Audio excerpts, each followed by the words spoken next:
여러분, 요즘 감기나 코로나 때문에 걱정 많으신가요? 저도 얼마 전 아이들이 코로나에 걸려 고생을 했는데, 문제는 평소 운동도 꾸준히 하고 면역력이 강하다고 자신했거든요. 그런데도 갑자기 코로나에 걸려 저도 깜짝 놀랐습니다. 여러분도 혹시 평소에는 괜찮다가 갑자기 감기나 코로나 등에 쉽게 걸리시는 경험이 있으신가요? 사실 이럴 때마다 내가 면역력이 약해져서 그런가라는 생각이 들곤 하죠.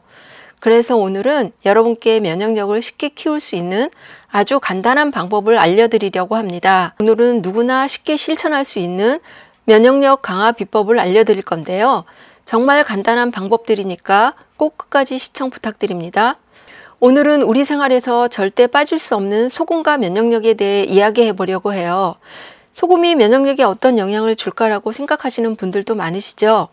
평소에 그냥 음식 간 맞출 때만 쓰던 소금이 실제로 우리의 면역력에도 큰 영향을 미칠 수 있다는 사실 아시나요? 오늘 영상에서는 소금이 면역력에 어떤 역할을 하는지, 또 그 원리와 과도하게 섭취했을 때의 문제점까지 다뤄보겠습니다.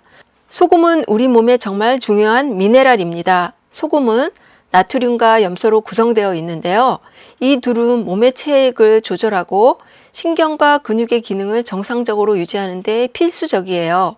그러니까 적당량의 소금 섭취는 사실 면역력을 포함한 신체 기능을 원활하게 하는데 꼭 필요한 거죠. 특히 면역력과 관련된 부분을 보면 나트륨은 백혈구의 활동을 활발하게 하고 면역세포들이 외부에서 들어온 세균이나 바이러스를 공격할 때 나트륨이 그 과정에서 에너지를 공급해 주는 역할을 하기 때문이에요. 그러니 부족하면 면역력이 떨어진다는 거죠. 그럼 소금과 면역력의 관계를 뒷받침하는 과학적 연구들이 있을까요? 네, 연구에 따르면 적정량의 나트륨이 백혈구의 활동을 촉진시켜 감염에 대한 저항력을 높이는 역할을 한다고 합니다. 예를 들어 독일의 한 연구에서는 소금 섭취가 피부 상처 회복에 중요한 역할을 한다는 결과가 나왔어요. 이 연구에서 소금이 감염으로부터 피부를 보호하는데 어떻게 기여하는지를 보여준 거죠. 물론 너무 적은 양의 소금은 신체 균형을 깨트릴 수 있어요. 나트륨이 부족하면 저나트륨 혈증이라는 상태가 발생하는데 이건 신경 기능에 영향을 주고 면역력도 떨어뜨릴 수 있습니다. 그렇다면 소금이 어떻게 면역력에 작용할까요? 첫 번째, 세포의 이온 균형을 맞춰줍니다. 소금 속 나트륨이 세포 안팎의 수분과 전해질 균형을 조절해서 면역세포가 활발하게 하도록 도와주기 때문입니다. 두 번째로, 소금은 염증 반응과도 관련이 있습니다.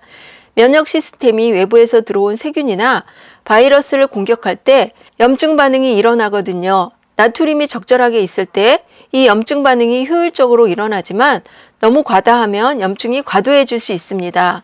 그러니까 적정량의 소금 섭취는 면역력을 정상적으로 유지하는 데 중요한 역할을 하지만 과다하면 문제가 생기는 거죠. 그럼 실제로 우리가 소금을 적당히 섭취했을 때 어떤 효과를 볼 수 있을까요? 예를 들어 감기나 독감에 걸렸을 때 따뜻한 소금물 가글을 합니다. 이건 단순히 소금을 사용하는 게 아니라 소금의 항균 작용을 이용하는 거예요. 감염 부위의 세균을 제거하면서 염증을 줄여주고 면역 반응을 도와 회복을 빠르게 해줍니다. 하지만 소금이 무조건 좋은 건 아니에요. 과다한 소금 섭취는 오히려 면역력에 부정적인 영향을 미칠 수 있기 때문입니다. 대표적으로 고혈압이나 심혈관 질환이 문제예요. 나트륨을 과다하게 섭취하면 혈관에 염증이 생길 수 있고 이로 인해 면역체계가 지속적인 염증 반응을 일으키면서 오히려 몸이 약해질 수 있어요. 또한 최근 연구에서는 소금 과다가 장내 미생물의 균형을 깨트린다는 결과도 나왔어요. 장은 면역 기능의 중요한 부분을 차지하는데 소금을 너무 많이 먹으면 장내 유익균이 줄어들고 장 건강이 악화되어 면역력이 떨어질 수 있다는 거죠. 그럼 어떻게 소금을 섭취해야 면역력에 도움이 될까요? 하루에 소금 약 5g 이하로 적당히 먹는 것이 가장 좋다고 합니다. 또 가능하다면 천일염이나 히말라야 소금처럼 미네랄이 풍부한 소금을 사용하는 것도 좋은 방법이에요. 너무 적게 먹으면 면역세포들이 제 역할을 못할 수 있고 반대로 너무 많이 먹으면 고혈압이나 심혈관 질환 같은 문제가 생길 수 있거든요. 간단하게 소금물 가글도 좋은 방법이에요. 특히 목이 아플 때 소금물로 가글 하면 염증을 줄여주고 세균을 없애줘서 면역력을 높이는 데 도움을 줍니다. 소금물 가글은 특히 감기 걸렸을 때 효과가 좋거든요. 그리고 스포츠 음료처럼 약간의 소금이 들어간 물을 마시는 것도 좋은 방법입니다. 운동 후나 몸이 지쳤을 때 전해질을 보충하면서 면역력도 함께 유지할 수 있기 때문입니다. 지금까지 소금이 면역력에 어떤 영향을 미치는지, 그리고 적당량을 섭취하는 것이 얼마나 중요한지 알아봤습니다.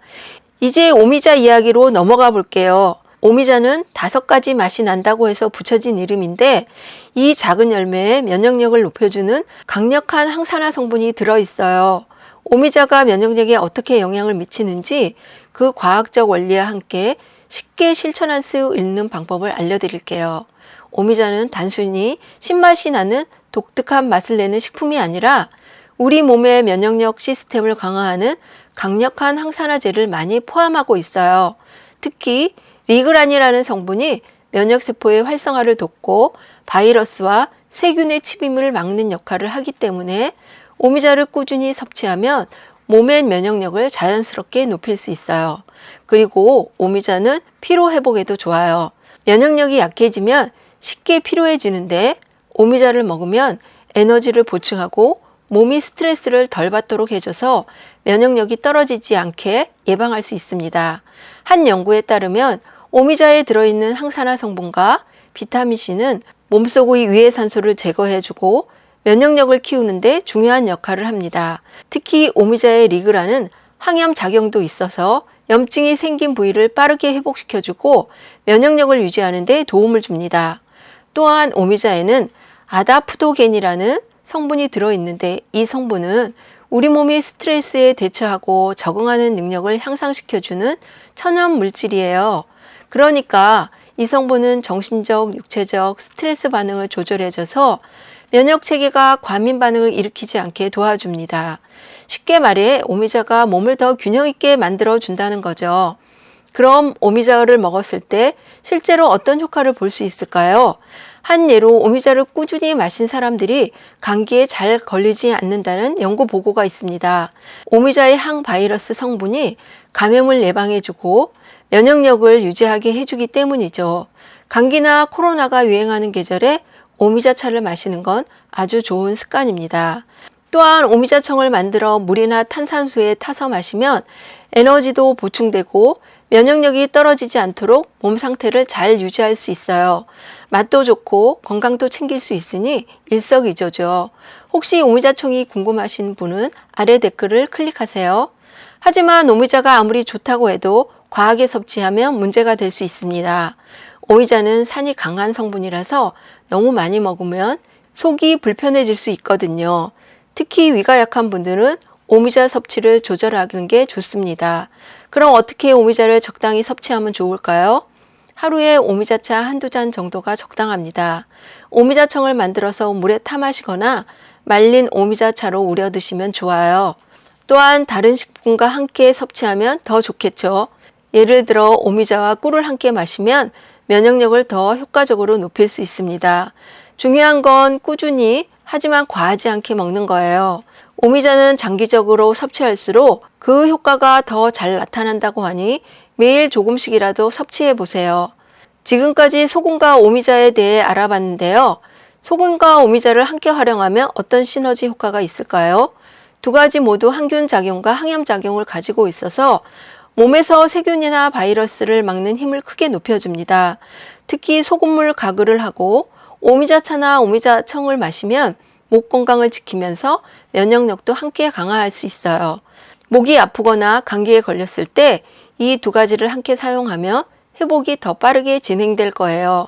이렇게 간단한 방법들로 소금과 오미자를 활용하면 면역력을 손쉽게 키울 수 있답니다. 항상 건강한 식습관을 유지하고 어떤 식품이든 내 몸에 맞게 적당히 사용하시는 게 면역력 강화의 첫걸음이라는 것 꼭 기억해 두세요. 다음에도 더 좋은 영상으로 찾아뵙겠습니다.